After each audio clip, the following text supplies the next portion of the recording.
So, Bleacher Report is back at it, but they have us going ahead and signing a wide receiver in free agency. Now, as I said before my previous video, listen, at the end of the day, the Bengals are not going to sign any more free agents until after the draft, and the reason why is because you have the June 1st cut.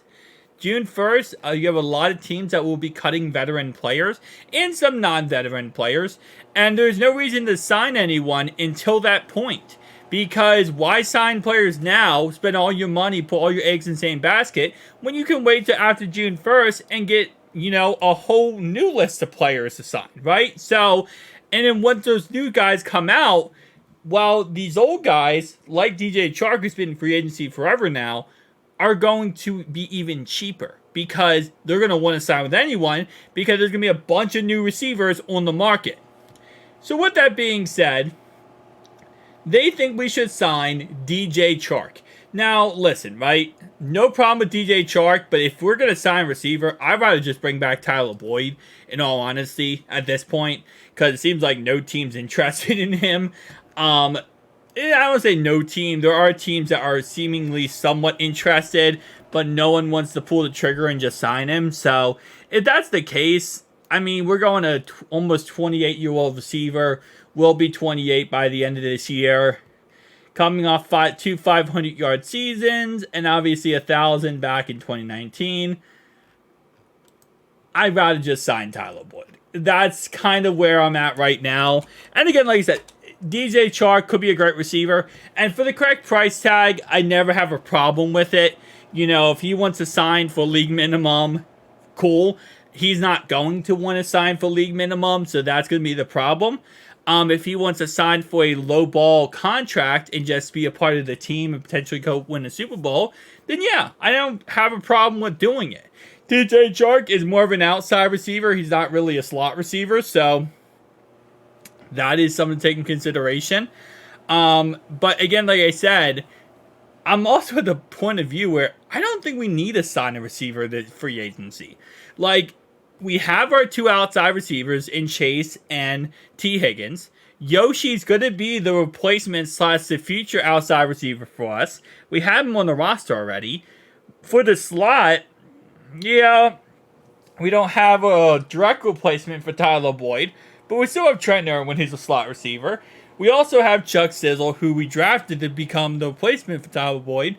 And then look at the third fact that Mike, our new tight end Mike, he went ahead and lined up 70% last year in the slot.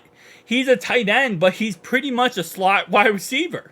So it's to a point where, yeah, I think in the draft, maybe later on in the draft, 5th, 6th, 7th round, you take a wide receiver, potentially 2nd round, depending.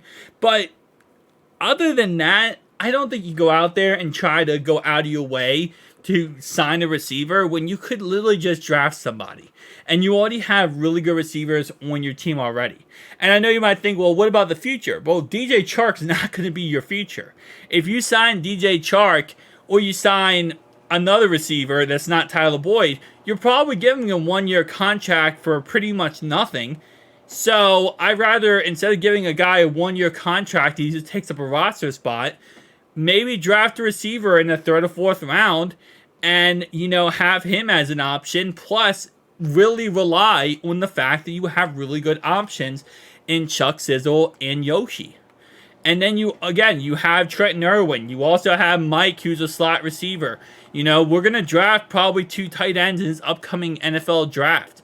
So while, yeah, I think I'm going to say DJ Chark has upside, and I truly do believe he does, I just don't think it's really worth it. I think it's better just to stick to your guns, chill, relax, and wait for the draft, get a receiver in the draft, and then figure out it there. Now, if you don't get any receiver in the draft, I still don't think this is an automatic, oh yeah, go get him, go get the receiver.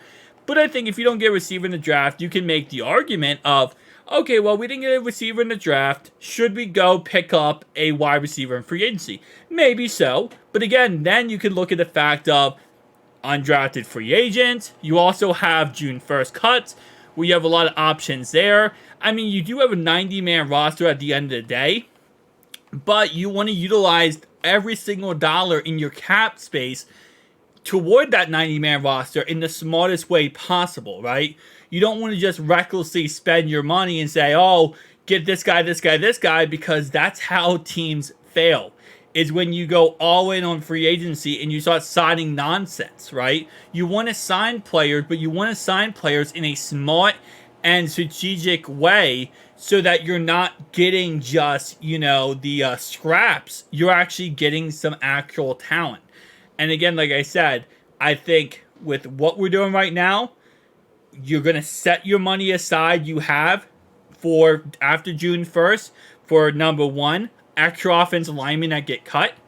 Maybe a cornerback or two, right? No, not two, probably a cornerback. Maybe they get cut from a team. You also set your money aside here for potentially another tight end another tight end free agent. Again, depending on who gets cut. Like, there's options like that I would literally want to look for. And also D-tackle as well. You never know. There could be a 3-technique run-stuffing D-tackle that gets cut after June 1st that we just aren't thinking about right now. And you go and swoop in and pick him up, right? So, I think we need to just kind of relax and chill. Well, yeah, DJ Chark is really good. I don't think that this is the guy that would fix anything right now, personally. But he did play at LSU, too. So, kind of interesting. Nonetheless, guys, tell me down below your thoughts and opinions. I'll see you guys next one.